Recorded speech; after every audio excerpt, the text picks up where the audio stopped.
You ever notice how every few months a group of professors or online literary experts decide that this is the week they're finally going to prove Tolkien was a racist? They'll host a panel, publish an essay, or make a viral TikTok about how Tolkien coded evil as dark, and that somehow means The Lord of the Rings is secretly a colonial text. And yet every time, they tell on themselves. Because instead of actually reading Tolkien, his letters, his mythology, or the moral core of his stories, they project their own modern lens onto him. They take dark and immediately assume black, as if Tolkien ever described race in that way, which he didn't. Let's actually unpack this. Tolkien was a philologist, a scholar of languages and myths. When he used the word dark or black, it wasn't racial, it was moral and mythological. Light and dark in his writing represent spiritual states, pride versus humility, despair versus hope. Middle-earth isn't a metaphor for our world's history of racism. It's a mythic world built on the same linguistic and symbolic traditions as Beowulf, Norse sagas, and the Bible. Now, do some of Tolkien's cultures live in the south or east and align with Sauron? Sure, but that's geography, not genetics. These are moral choices, not racial ones. Tolkien actually wrote in his letters that he loathed apartheid and had no racial superiority complex.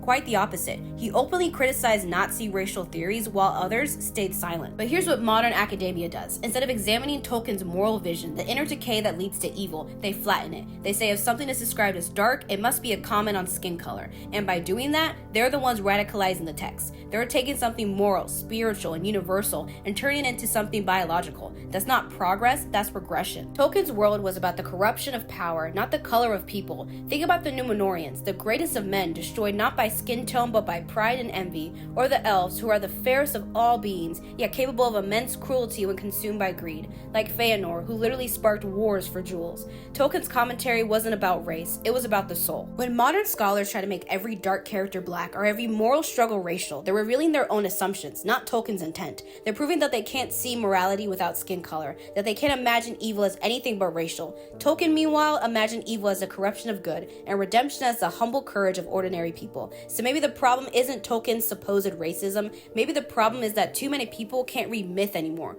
only ideology. Tolkien didn't write about races, he wrote about souls, and if you can't tell the difference, that says more about you than about him.